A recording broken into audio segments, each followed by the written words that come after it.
लाडक्या बहिणींच्या बँक खात्यावरती तर पैसे जमा झाले, परंतु निराधार बांधवांचे काय? निराधारांची पेन्शन कधी येणार? दिव्यांग बांधवांचे पैसे कधी जमा होणार? कारण जी आर आलेला आणि जी आर नुसार नंतर हे पण सांगितलं होतं की वितरण हे 24-25 तारखेला होईल, परंतु निराधार बांधवांच्या बँक खात्यावरती प्रत्यक्षात पैसे जमा होत नव्हते. परंतु आता निराधार बांधवांसाठी आनंदाची बातमी आहे. निराधार बांधवांच्या देखील बँक खात्यावरती कालपासूनच पैसे जमा होण्यास सुरुवात झाली आहे. राज्यातील विविध निराधार बांधव असतील, दिव्यांग बांधव असतील किंवा श्रावण बाळ योजना असेल, सर्वच योजनांच्या लाभार्थींच्या बँक खात्यावरती डीबीटीच्या माध्यमातून पैसे जमा होण्यास सुरुवात झालेली आहे.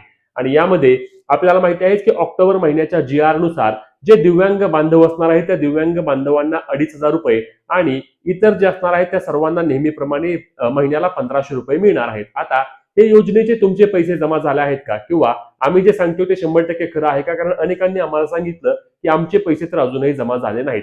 तुम्ही नक्की खरे बोलताय का? तर चला, आपला चॅनल आहे, आपल्या चॅनलला आपण पुराव्याशिवाय काही दाखवत नाही. त्यासोबतच तुम्हाला पैसे कधी येणार ते देखील मी तुम्हाला या व्हिडिओमध्ये सांगणार आहे, त्यामुळे व्हिडिओ शेवटपर्यंत पाहायचा आहे. तर निराधार बांधवांनो, यातील एक महत्वाची बाब म्हणजे लक्षात घ्या. या ठिकाणी बघा, पुराव्यासह मी तुम्हाला दाखवतो. हा बँक खात्यावरती 1,500 रुपयांचा मेसेज असणार आहे. 1/1/2026 म्हणजे की कालचा हा मेसेज असणार आहे.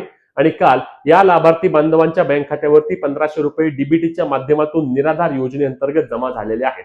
त्यामुळेच राज्यातील सर्वच्या सर्व निराधार बांधवांच्या बँक खात्यावरती वितरण प्रक्रिया होण्यास सुरुवात झाली आहे. काल 1 तारखेपासून वितरण झाले, आजही वितरण झाले. आणि लक्षात घ्या, 3 तारखेपर्यंत म्हणजे उद्या शनिवारी राज्यातील जे काही निराधार बांधव असतील, जे काही दिव्यांग बांधव असतील, त्यांच्या बँक खात्यावरती योजनेचे पैसे जमा होणार आहेत. आता मला अनेकांनी असे देखील प्रश्न विचारले की आमचे पैसे मागील 5-6 महिन्यापासून येत नाहीत, किंवा आमचे अचानकपणे पैसे थांबवले गेले आहेत. आम्ही सर्व अटी सर्व निकषांमध्ये पात्र होतो, अनेक महिन्यांपासून आम्ही लाभ देखील घेतला, काहींनी तर अनेक वर्षांपासून लाभ घेतला होता, तरी देखील त्यांचे पैसे बंद झाले आहेत. तर लक्षात घ्या, यासाठी मागच्या वर्षीच म्हणजेच की 2024च्या डिसेंबरमध्येच एक जी आर आला होता आणि त्या जी आर नुसार डीबीटीच्या माध्यमातून वितरण प्रक्रिया पार पडेल हे स्पष्टपणे सांगण्यात आलेले होते. आणि त्यामुळेच अनेक जे दिव्यांग बांधव आहेत, निराधार बांधव आहेत, त्यांच्या आधार कार्डला बँक खाते ऑनलाईन लिंक नसल्याने त्यांचे पैसे त्या ठिकाणी थांबवले गेले आहेत. त्यासोबतच अनेक लाभार्थी असे आहेत की ज्यांचा हयातीचा दाखला त्या ठिकाणी अपडेट केलेला नाही, किंवा उत्पन्नाचा दाखला त्यांनी पंचायत समिती कार्यालयामध्ये जमा केलेला नाही. म्हणूनच तुम्हाला